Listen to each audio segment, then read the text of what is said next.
Once upon a time, in a small village in the countryside, there lived a group of people who all looked different from one another.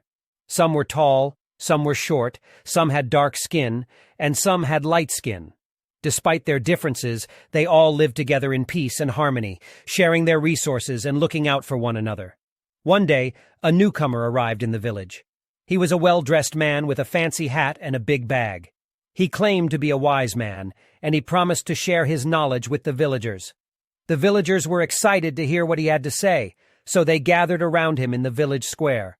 The wise man began to speak, and he talked about all sorts of things: politics, economics, science, and philosophy. The villagers listened attentively, nodding their heads in agreement. But then the wise man said something that surprised them. He said, "All men are created equal." The villagers looked at each other in confusion. What did he mean? They had never heard this before. They had always believed that some people were better than others, that some were smarter, stronger, or more talented. The wise man continued, "Every person has the same fundamental rights and freedoms. No one is inherently better than anyone else." The villagers were stunned. They had never thought about it this way before. They began to realize that their differences didn't really matter. What mattered was how they treated each other, with kindness and respect. And so, the village changed.